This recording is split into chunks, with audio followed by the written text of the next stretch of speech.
El cerebro humano puede dividirse en dos partes más o menos simétricas, denominadas hemisferios.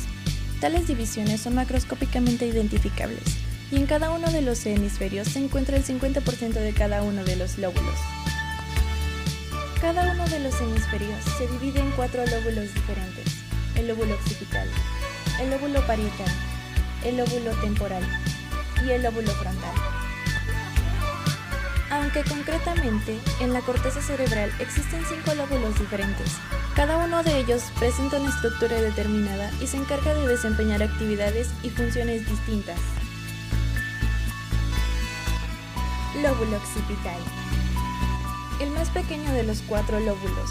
La primera zona de la neocorteza, donde reside la corteza visual y por lo tanto está implicada en nuestra capacidad de ver e interpretar lo que vemos. Procesa estímulos visuales de forma permanente, analiza distancias, formas, colores. Todo aquello que llega a través de la retina pasa por este centro de análisis y se procesa para después enviar la información a la corteza cerebral. Para ejecutar este trasvase de información se debe de pasar por una serie de áreas. Área visual primaria, 17 de Brodmann. Rodea la cisura calcarina. Se le conoce también como área estriada. La función principal de esta área es fusionar la información que viene de ambos ojos, nuestra visión binocular, que permite un procesamiento posterior más preciso y analizan la información respecto de la orientación de los estímulos del campo visual. Obtiene también las primeras impresiones que tenemos del color y del movimiento. Área visual asociativa 18 de Brodmann. La corteza inferotemporal y la preestriada se sitúa alrededor del área visual primaria y recibe aferencias de esta y otras zonas corticales, así como del tálamo. Esta zona se encarga de estimular la memoria y la asociación de estímulos visuales con otros y experiencias visuales pasadas. La corteza inferotemporal ayuda a reconocer todo aquello que podemos ver. Lesiones en uno de los lados del lóbulo occipital podrían originar la homónima de la visión, afectando al mismo tiempo el campo cortado dentro de ambos ojos. Por lo tanto, los trastornos originados en el lóbulo occipital son los responsables de las alucinaciones e ilusiones visuales.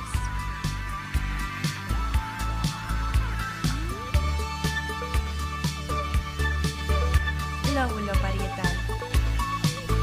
Situado bajo el hueso craneal que le da nombre y entre las partes medias y laterales de la cabeza, tiene un importante papel en el procesamiento de la información sensorial procedente de varias partes del cuerpo, el conocimiento de los números y sus relaciones, y en la manipulación de los objetos. Funciones sensoriales como reconocer estímulos, saber qué hacen, cómo son, qué sienten cuando los tocamos, olemos, sentimos y qué recuerdos nos traen dichos estímulos sensoriales. Nos permite saber en qué posición estamos, reconocer si algo o alguien nos está tocando, si sentimos frío, calor o algún tipo de dolor. También nos facilita tocar y reconocer cualquier parte de nuestro cuerpo sin necesidad de mirarnos al espejo. Procesos cognitivos y analíticos. Estudios llevados a cabo en la Universidad de Temple en el 2008, gracias al avance en técnicas de neuroimagen, se ha visto que el lóbulo parietal es clave en la memoria a corto plazo y de trabajo, así como en la memoria episódica. Este tipo de procesos son imprescindibles para retener información a corto plazo y utilizarla después para otras conductas y procesos psicológicos complejos, como la toma de decisiones o el cálculo matemático, para pensar en símbolos, analizar secuencias, numerar, etc. El daño al lóbulo parietal izquierdo puede provocar agrafia, dificultad en la expresión de ideas por la escritura, afasia, desórdenes de la lengua, agnosia, inhabilidad de percibir los objetos normalmente.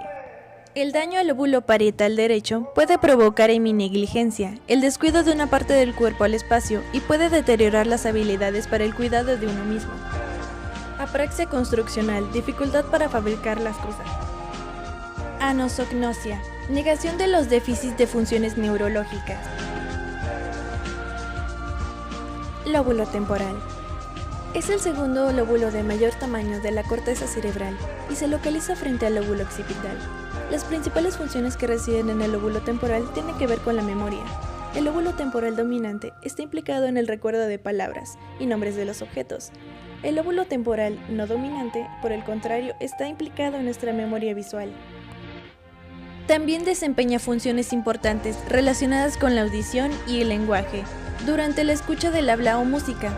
Esta región cerebral es la encargada de descifrar información, facilita el equilibrio, participa en la regulación de emociones como la motivación, la rabia, la ansiedad y el placer. Lesiones en esta estructura pueden generar alteraciones de memoria y dificultades para el reconocimiento de la información verbal y visual. Lóbulo frontal. Es uno de los lóbulos de la corteza cerebral con una región grande, situado en la parte delantera del cerebro, detrás de la frente. Este es el responsable de procesos cognitivos complejos, o las llamadas funciones ejecutivas, dirigidas al control conductual.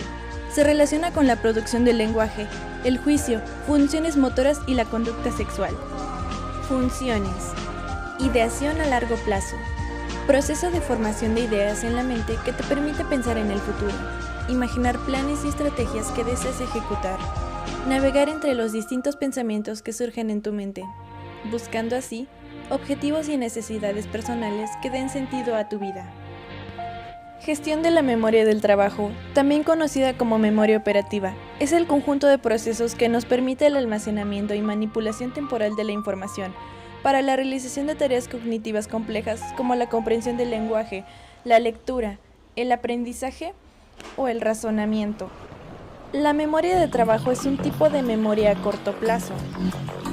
Metapensamiento. En sí es la conciencia de nuestro pensamiento. Es autocriticarse, autoevaluarse, autodeterminarse y autocontrolarse. Es el conjunto de pensamientos que te llevan a razonar lo que piensas en determinadas ocasiones, cómo puedes mejorarlas o llevarlas a su máxima expresión. Pero también desarrolla la capacidad de pensar en abstracto. Permite el pensamiento acerca de elementos que no son registrados por nuestros propios sentidos. Control conductual. Impulsos provenientes del sistema límbico que origina y desarrolla emociones. Consiste en amortiguar los efectos de los impulsos para evitar conductas que pudieran ser inadecuadas.